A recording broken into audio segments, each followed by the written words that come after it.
Welcome to another episode of MEPS Speaking of Steel podcast. The UK's Department for Business and Trade published its provisional tariff rate quotas for steel on April the 2nd this year. That will determine exactly where the country's trade defence measures go from July the 1st, aligning with UK.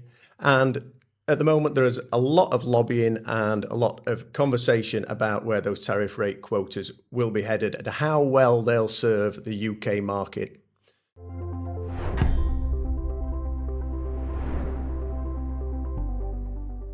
We've got a great conversation lined up today, joined by ISTA's president, Godfrey Watt. Welcome, Godfrey.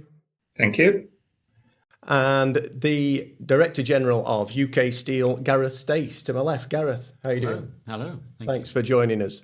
And also with us today, as ever, as we've become accustomed to, John Carruthers-Green, steel market analyst from MEPS International. Welcome, John. Good morning, Tom. Lots to talk about today. A lot to get through, an awful lot to get through, as I've just skimmed the surface there. We'll try and get it all done in a nice, timely fashion, but as I say, we'll get stuck straight into things.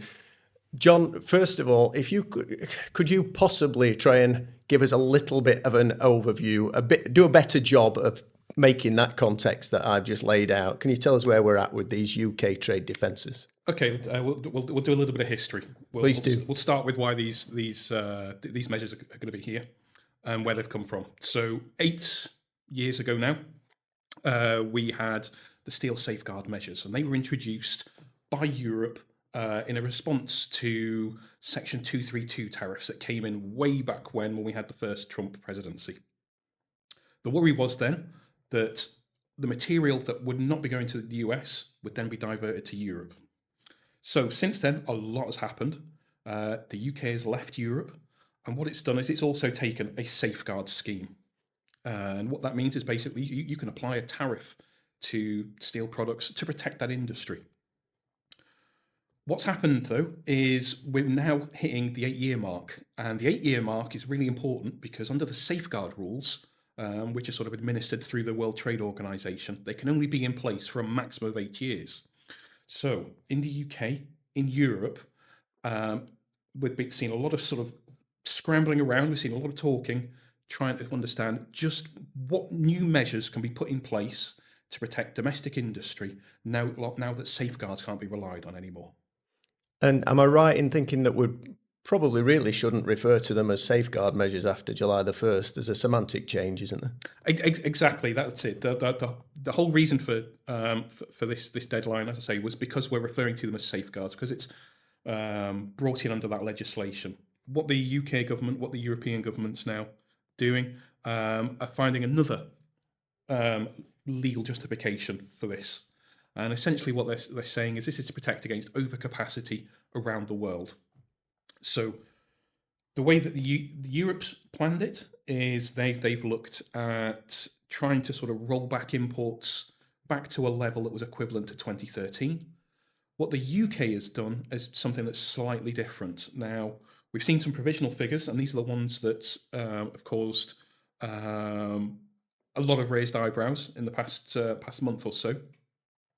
But essentially what we're seeing is, compared to the current safeguards, we're going to see this new measure with lower quotas and higher tariffs. Okay, well, we'll get into those numbers, I'm sure, as we go along. And I guess it might be pertinent at this point, Godfrey, Gareth, as we go through the conversation, where if we are referring to categories, might also be helpful just to refer to what those categories are as we go along, just to keep that clear. Because as I understand it, I mean, well informed by John on a daily basis, the overall, the cut amounts to about 60% if you take away the quantities that are going direct to UK steel producers for further modification for manufacture. But overall, 60% decline in the tariff rate quotas has been suggested from July the 1st, and 50% above tariff quota. Gareth, can you first of all sort of just give your response and initial appraisal to those provisional numbers that we've received? Yeah, I mean, our initial response to government was fantastic. You've done something really bold here that will actually help the steel industry in the UK and is very much needed. And you haven't tinkered around the edges. And I think the tinkering around the edges would mean that actually they wouldn't have done anything. We'd continue as a sector to limp along and get smaller and smaller and smaller in terms of the amount of steel we produce. And we also need to remember, we just talked about the timeline. What's happened in recent years is that we now see UK steel demand is met by 70% of imports. So we only supply 30% of our market. And that was 50%, probably only three years ago or something, 4 years ago. And therefore we've got a real problem. And why is that? Well, we've seen a huge rise, and John talked about it in terms of global overcapacity, but then a huge rise in steel that's being exported from companies that hugely subsidize their steel production. So therefore it arrives on our shores at prices that you couldn't never compete with. You just couldn't. However, we as UK Steel say, oh, wouldn't it be great? And we ask government to make us competitive, with energy prices or carbon prices, etc. But government could do everything that we ask for there, making us as competitive as possible. It's from Europe and elsewhere, but you'd never compete with the stuff from the Far East, and therefore something is needed. And therefore, we've always said it needs to be bold. You can't extend the safeguards anymore that John said, and therefore we think these provisional numbers are bold. We need to remember they are provisional, that they will change. And we as UK Steel have asked DBT to change, I think, 4 or 5 of the categories to change the numbers where we think they're wrong. And it won't surprise you it will surprise you, that we're not even saying they should be tightened further. There's a few of them were saying they should be loosened and eased because actually it's unrealistic. Because, and the final point I make on this is, why do we think it's bold? Well, I don't like it when people say, oh, the quota numbers have been reduced by 60% or whatever it is, because it's an average. The average is meaningless. What they actually have done is looked at each category and assessed what is UK Steel demand for that category, what do we produce at the moment, what could we produce if we brought back mothballed production and capacity, and therefore what's our ability to meet that demand, and then say if we don't make that product at all, then, well, we have to import it. If we make loads of that product and we just don't have that market share, well, then we think the import quota should be really tight. It's about our ability to supply our own market and have healthy imports. We used to talk about free trade, then we said free and fair trade. I think I now say free, fair and healthy trade. The UK market needs imports. We can't survive. We don't make all the steel that we use in the UK, and we have to have imports. So those imports need to come in for the products where we don't make enough of them at the moment, and therefore I'd hope that those imports come from Europe and elsewhere, and not for these highly subsidised, state-supported imports that is just undermining our market, and it's a race to the bottom. Okay, thanks for that. I'm conscious that I need to bring Godfrey into the conversation. And Godfrey, I think there was a little bit of a caveat there, and I think we'll hear more from Gareth shortly on perhaps the areas where even UK Steel agree that there needs to be some loosening of these provisional numbers. What's your initial response? And I suspect you might pay reference to some of those specific categories that have had really significant cuts. Yes, I mean, firstly, by the way, just coming back on the highly subsidised, which is a great phrase. The media love it. We don't, because it's not entirely accurate. For example, the steel mills that we buy from as a company are not highly subsidised. They're independent companies, and they produce and they sink, rise or fall on their own merits. They're not highly subsidised. But moving on, I mean, as it happens, the announcement of this, there's two things, aren't there? There's the Hatch report, which I think was by and large welcomed by our members. I'm talking about the steel strategy itself, the future of British steel making, which the report was pretty sensible.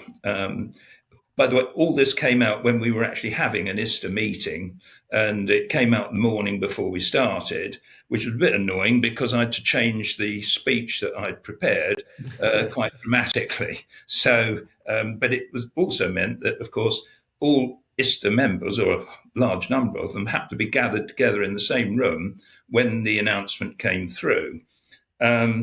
So, yeah, we first looked at quickly at what the strategy was looking like. And, by and large, you think that's actually a good plan. And of course, some people raise the question of, well, where would the investment come from? And others raise the question, well, how quickly could these plants, or any of them, come into actual production? And given that these new measures, these quotas will start on the 1st of July, there's no way that any of those projections of new capacity, or changing capacity, or improving, in the case of British Steel, their productivity and their greenness, it's rather putting the cart before the horse. So you're protecting something which isn't even there in those circumstances. I'm talking about the future projections for steel making is not there. So that was on the strategy side for steel making. Obviously, the main concern were the quota levels, the provisional levels, which came with that strategy proposal. And that, obviously, as you can imagine, did provoke a massive reaction. First, initially, funny enough, it was more, well, surely they don't mean that. Must be a typo error. And there must be something wrong with that. And then it rather sank in that, no, these are the numbers. We double checked them quickly. And then it was, well, basically, I'd call it outrage at what appeared to be a blatantly one-sided attempt to create what you'd almost call a monopoly situation. And I say that monopoly situation because I am going to look at specific categories, because, as Gareth said, there's no point looking at the averages really, because they're meaningless. You've got to look at the detail. And the detail I'd pick on would be category 1, hot rolled coil, and category 17, just to use examples. There are others. And so take those two, quotas would be reduced by 90% and 83% respectively. And so when you've got a penal tariff for exceeding those quotas on top of 50%, well, quite frankly, that leaves domestic producers with a strong whip hand, to say the least. So, and don't forget that we should never compare ourselves to the EU. In the EU, if you're the consumer, you have a choice of in most products, actually, of more than 1 mil, considerably more than 1 mil. In the UK, we only have but one for each of the major product sectors.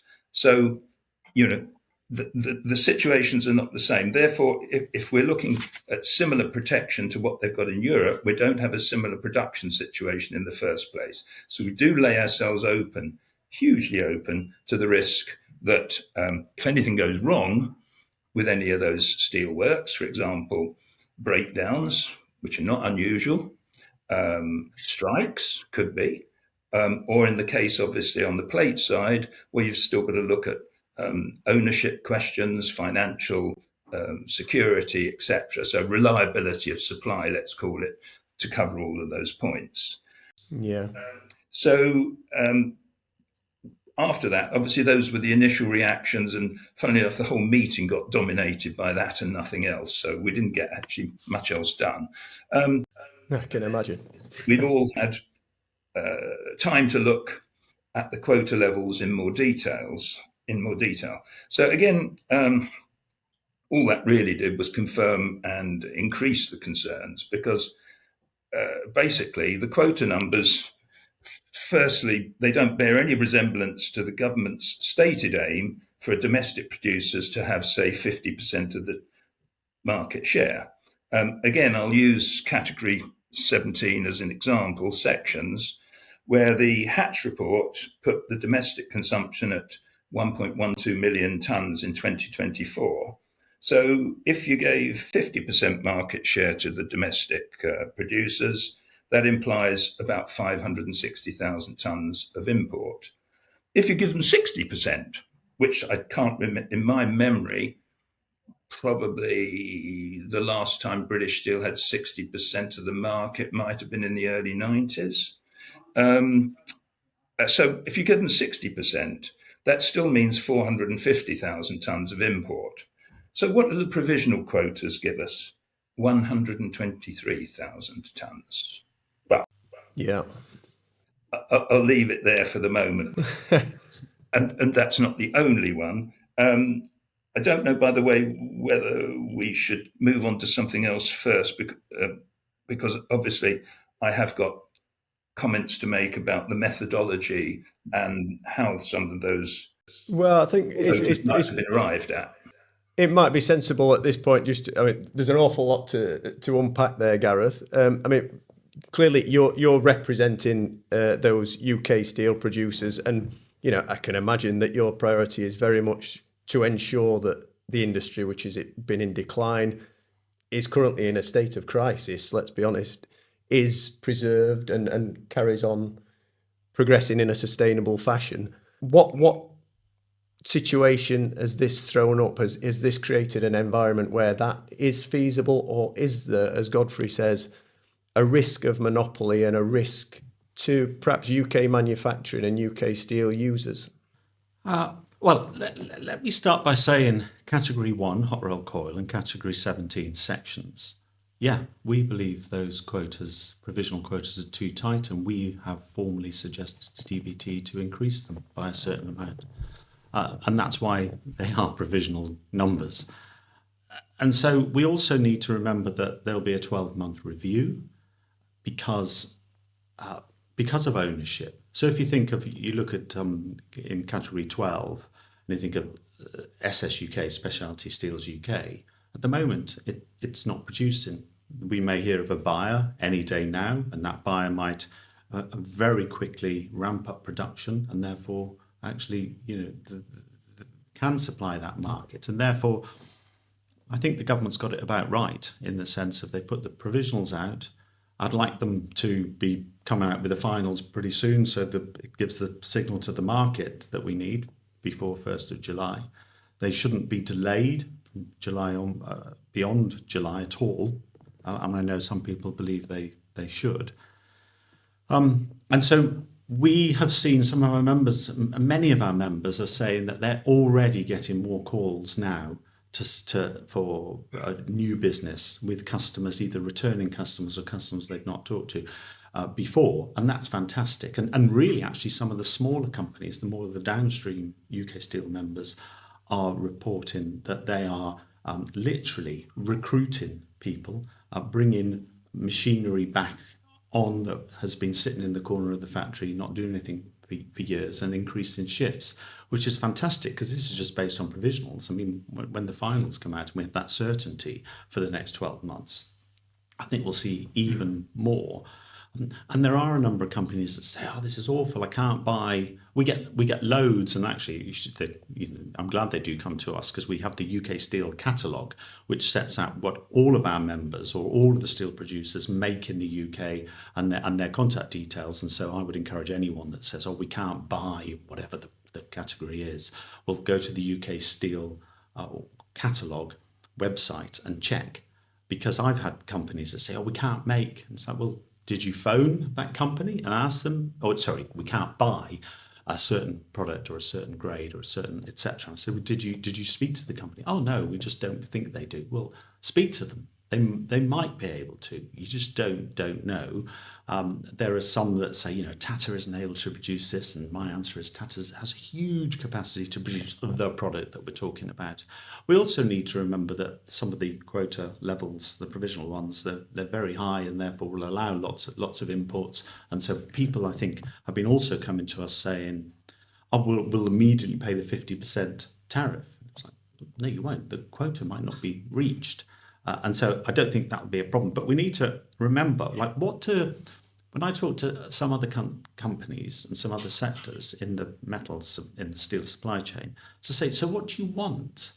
Like surely if we're at 30% of market share now, do you want to get back to 50? And if you want to get back to 50 at some point in the future, then something has to happen. And so when people say, oh no, I get a lot of, well, we don't want the quota numbers. We just don't want them. We just want to be able to import free for all. Well, that 70% of imports will go up and up and up. And how much more do importers want there to get market share? And so therefore, and do they want it? They want it delayed, or they want how much more relaxed do you want the quota numbers to be to satisfy your concern? When actually these aren't. Some of them are radical, but I think they'll change. But mostly, as I said, UK Steel has suggested import numbers to be the right numbers for the amount of imports that we need based on what we believe we can be produced. And again, and the final thing I'll say, and I'm probably being a bit random really here when I'm talking about market share, and we always forget that the EU has a 75% market share and the US has about almost 80% market share, and we have 30%. And Godfrey's right that we've never had those numbers in the UK of satisfying our market share, and I don't think we'll get there. But 50% is all right. I think it is difficult to think of like what do you want, and I know what we want. We want UK steel producers not to be, at the moment, I still say, we produce 4 billion tonnes of steel in the UK, and we don't. It's less now, it's 2.5 million. But I don't want to talk about 2.5 million. It makes me emotional even talking about it now. 4 million is bad enough, but 2.5, we're not a steel producing nation if we just continue to go down and down and down each year, and therefore those numbers need to come back up. And therefore we'll see a healthy trade in steel in the UK. And yes, those numbers may need to be adjusted in a year's time, but I think between now and in a year's time, we're going to see a radical change in the UK steel sector in terms of ownership, and it's our ability to produce steel to supply our valued members in the UK and beyond. I think in the steel strategy that Godfrey mentioned was announced at an ISTA meeting with lots of traders in the room. That targets a 50% market share for UK steel producers. I think the point that Godfrey was making, that some of these quotas seem to go beyond that on day one. Are you expecting, Gareth, that that there will be changes before the final announcement, whenever that comes? When are we expecting that? Changes to what? Changes to these provisional tariff rate quotas. I hope so, because they're not all the right numbers, and I think we will. And wouldn't it be great if still first week in May? I hope by mid-May the government will have published those final numbers. But also what the government need to do, and we're telling them. We wrote to Trade Minister Chris Bryant, 8 weeks ago, if not longer, saying, it's great what you're going to do for the mills, for the producers of steel in the UK in terms of this protection, but actually the downstream sectors need protection as well. And you need to do something either exactly the same, and we're seeing that in Canada and elsewhere, and in Europe, the demand for protection for downstream, and you need that in the UK. And is that the same thing, an import quota system on fabricators, or is that anti-dumping from the Trade Remedies Authority, or is that actually much more on procurement, and therefore procurement rules, and saying, we know that the taxpayer is the single biggest purchaser of steel in the UK, and therefore if the government procurement rules were much tighter,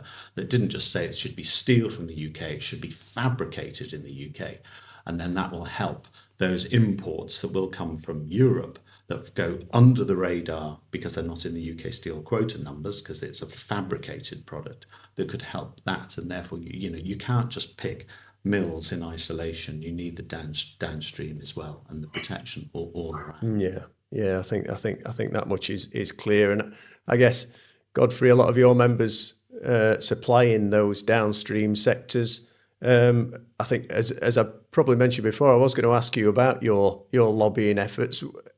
I imagine there's a lot of conversation going on within members, but how are you actually trying to assert that message with government as well, and ensure that you get some of the results that you need before these numbers are finalised? Before doing that, I just would like to touch on the procurement issue, which I think Gareth raised, which is very important. Of course. I did take a look last year at UK government procurement major projects, and it's true that a lot of those projects are supplied with steel that is imported. So I took a look at why.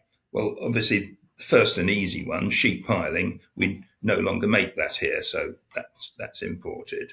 The steel plate, which was a lot was for defence industries, it will come down to reliability, to grade, to sizes. And, well, I don't need to tell any of you there the problems that exist up in Scotland, which mean that I can see why defence procurement, a lot of it went outside of the country. In terms of projects such as schools and other public buildings where carbon neutral buildings are a big element of the government's net zero policy, well, obviously, you can't buy the sections for those buildings from a blast furnace operator. They have to come from an EAF operator, which means basically import. So, if we cut that off by those quotas that I mentioned earlier, particularly on Cat 17 sections, how are those carbon neutral buildings going to be built if suddenly, well, the only way of doing it is paying 50% more by bringing EAF material in from outside? Anyway, so that's just touching on the procurement. Lobbying, yeah, well, I think UK Steel are in a far better position than we are, because steel production, safeguarding jobs is a big political issue, and the cynical might say a vote-winning issue. And I think trying to lobby for, if you like, the rest of us, i.e., the poor sods that have got to make something with the steel or import it, or the docks who will lose a huge amount of throughput if these quotas came into force. These are the people, it's quite difficult to argue their case. But yes, ISTA certainly has been, along with other associations, BCSA, CBM for two, been lobbying hard and for some considerable time for what we would call properly balanced and thought through quotas, which these ones, and I'll come on to that later, are not. So, yes, and of course, the main concerns for BCSA and CBM, and again, Gareth touched on this, is will they face competition of imports of the finished or semi-finished products if they're stuck with whatever they are trying to buy domestically, and can't get the right numbers for their costings. And this is not new, by the way. One of Trade Remedy's first cases when they first set up were an investigation into ironing boards imported from Turkey. And the domestic producer basically said, I can't even buy my raw materials for the same price that they're flogging their finished ironing board for. And that was before we got into this latest situation. But that I can understand is a big concern for the fabricators as everybody else. So, yes.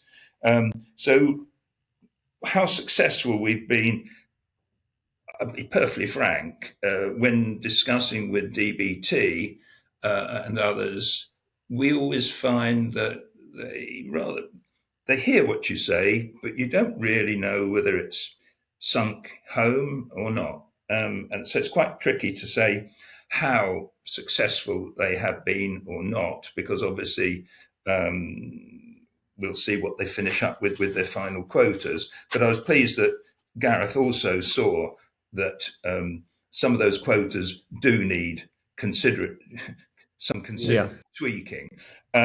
So past experience for us obviously does worry us, because we had that issue last year with the last minute changes to the crowding out scam, cost millions of pounds to importers. So obviously, bearing that sort of thing in mind, it does make us slightly cynical about our prospects. But anyway, we fight on, and I know there are individual companies also making representation to government. One whose name I can't say, but is a household name, is actually up in arms because the product that they need is actually not even made in the UK, and yet now it's included in the quotas. So with a limited amount of quota, they risk paying 50% more for something that before they didn't pay anything for. So that is really a big concern. Can I just touch on the methodology, because I wonder if Gareth's also looked at this, for Go ahead, yeah. quotas themselves? Yeah, of course, yeah. Yeah, go ahead, Godfrey. Well, and again, this is only what I suspect, because when I looked at those numbers in detail, I thought it looked to me as though somebody, or AI perhaps, has trawled back through all of the steel import declarations, my guess, going back over the period of 2017 to 2024, because I noticed that was used as a baseline for other parts of the Hatch forecasts. So, and that data then somehow has been applied into creating these quotas, which, quite honestly, nobody with any experience of the real world of steel trading and shipping would ever have done. And I'll give some examples there. USA has been given a quota of 852 tonnes for Cat 17 sections. They've also been given 766 tonnes for Cat 7 plates. Well, anybody in the trade will know that the American prices for those products are at least £500 a tonne more Prohibitively high, than yes. our products here. So nobody in their right mind would be buying those for stock. So they will have been for special projects. Probably ones might have been the US Embassy, for example, where they would have said, no, we want American steel, or it might have been specific American sizes. But whatever it was, they were one-offs. And why does therefore somebody create a quota for them? Ditto, and that's an amazing one. You've got Japan getting a 74-ton quota for tinplate. Well, that's not even a container load per quarter. So who on earth has put these numbers together? And surely, and there's plenty of other examples. Oh, look at Cat 12, for example, merchant bar. Well, A and B, they look like they've got them the wrong way round even. I mean, you've got Cat 12A, 98,000 tonnes, was 133. And then Cat 12B was 223,000. It's now 6,710. And that's something we pulled out, isn't it, John? I think that the merchant bar in particular. So yeah, so some of these product categories, so this 60% number is that average of an average. When you look at some of them in particular, yeah, you're seeing big drawdowns down to sort of 97% lower than where the quota was. But I think the key consideration isn't comparing the two quotas. It's comparing the import volumes currently and the current quota usage. Yeah. What they're kind of expecting or planning or hoping from July. Yeah. Do you have similar suspicions, Gareth? Have you any idea about what the methodology was when they were sorting out these quotas? Is there any alarm bells or confusion in your mind? Yeah, as I said, in some of the numbers that we've already said to DBT, or we think they should be changed. We also need to think about, why might you give the US a certain quota in a certain category? Well, because we want to work with the US in the future. We pay 25% tariff going into the US, and everyone else pays 50%. And why is that? Because we think we work with them and to get that.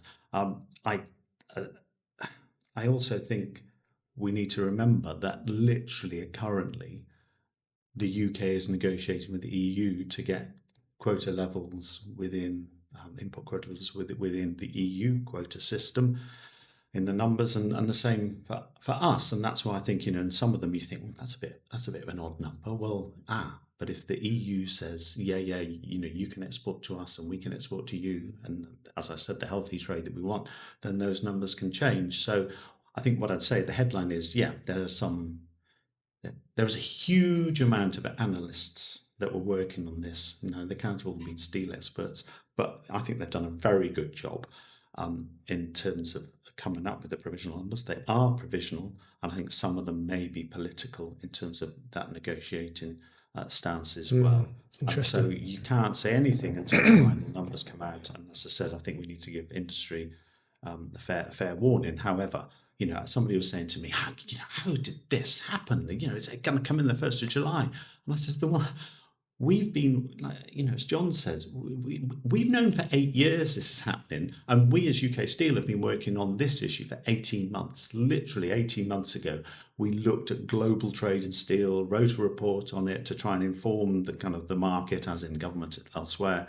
And we put our submission in what we felt the methodology should be and the numbers should be. We put that in September of last year. So when you then get companies downstream saying to us, this has all come out of the blue to us, we have no idea, it's like, well then, perhaps your focus is elsewhere and not, or your sector association focuses elsewhere, not where actually it should have been on this issue of trade. This is the biggest issue. I've been doing this job for 11 years.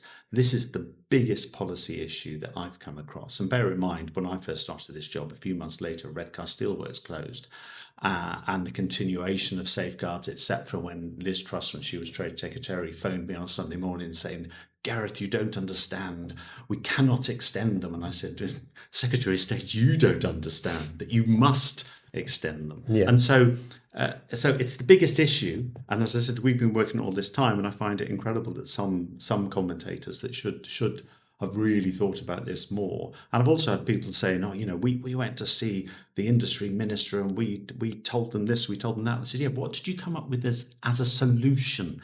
And they don't. They're just throwing mud rather than coming up with and saying what should happen so we have a steel sector, all of that supply chain being much more healthy in the future than it is now. And when others talk about, this could be really difficult for us. Well, as I said, importers have 70% of our market. How much more do importers want to stop saying that we as the 30% market share are a monopoly, when we're clearly not, and we're clearly losing our shirts and have been for many, many years. And now is the time, not for the sunny uplands, but literally to actually think we might survive, let alone thrive in the future. John, I'm conscious of time, and we probably do need to start wrapping things up. But I'm really interested to hear from a MEPS perspective. Excuse me. We're speaking on a daily basis to market participants in the UK to gather our pricing intelligence, our market commentaries, and it seems apparent that prices are already being affected. The way people buy steel is already being affected. What insight could you share with us on that? Yeah, so yes, immediately following the publication of the steel strategy and then these provisional numbers, we saw that people's were beginning to worry about them. So the issue around whether these are provisional numbers and are subject to change, that's not really a factor. In fact, these are the numbers that people are working with, and these are the numbers that they're reacting to. So what we saw immediately was an increase in prices, and I think whether these are provisional or final isn't necessarily sort of the overriding thing. It's because much like how we saw just before the implementation of CBAM in Europe, just the uncertainty of can I keep buying from the people I'm buying from causes that panic, causes that price increase. So what we're expecting again is this price increase to continue at least for the next few months, and then it really depends on where these final numbers come in as to exactly where that settles. And I think, like we've seen here, they're going to be product by product changes depending on where these quota levels are and how quickly people can adapt. If perhaps these quotas are smaller than they'd expected. But just looking a little bit further, so we've got this coming in July, and then we've got UK CBAM coming in from January 27. So we've got a whole new range of supply side restrictions that are going to mean people that are importing are going to be searching for perhaps the competitive place to import from. So what we've seen in Europe, for example, is that some of the countries that are currently higher priced, so say the US, Canada, are getting a much smaller CBAM levy than somewhere like China or India. Does that make them competitive? Maybe it does in the long run. And this is just another factor that's got to be considered in that. And it's, as you say, it's the opposite way around to Europe. They've been adapting to CBAM already, trying to, and we're going to have to do it back to front. Yeah, we're also going to find out about the EU quotas in the next few months as well, because just as our scheme expires, so does the one in the EU. July the 1st, big day. Okay, I imagine you've got trying to get your head around CBAM as well, Gareth, at UK Steel, a real headache going forward potentially, or another challenge at least. Oh, yeah, and we've totally got our head around it, and we see that it's going to be as useless as a chocolate teapot. It's a disaster waiting to happen. Treasury is not listening to us. We've come up with some numbers that show that Chinese steel imported into the UK will land and pay less CBAM costs than steel produced here in the UK. And when I tell people that, they say, no, you've got it, because it's literally should be the other way around. Chinese steel, or not necessarily just Chinese, but steel from more carbon intensive production methods should be paying more than we will in the UK, and that's not the case. And why is that? Well, it's certain government officials not listening to us and deciding that they know best and they know the steel sector better than us, and therefore literally applying the wrong calculations and not supplying us with what they're going to impose in terms of the levels and the different emission limits, etc. And so we're frantically trying to get that message across to Treasury ministers, because I know that when we sit in front of a Treasury minister and tell them of the disaster waiting to happen, that minister will want to make a change before it's too late. And I think we're coming up to being almost too late now. And so therefore, that meeting with the Treasury Minister is very, very important. Fascinating. I'm sure, well, that is something that we will continue to discuss over the coming months. Godfrey, it seems like every part of the UK steel industry is lobbying and appealing to make that sector stronger in future. What are your hopes for the months ahead? Well, firstly, by the way, Gareth, it's just as well that most Chinese products coming into the UK have got anti-dumping duty on them, so perhaps that won't be such a concern. I'm amazed that that's the situation anyway, but at least there is the comfort that most of them are anti-dumped already. To wrap up, on the CBAM thing, yes, as we touched on earlier before the thing started, as importers, we're going to have to juggle with, who's got good CBAM taxation aspects and who's got quota, and is the quota available? So it's going to be yet another complexity to the trade, and another added risk, I would say. How that pans out in terms of how much goes through to the final consumer.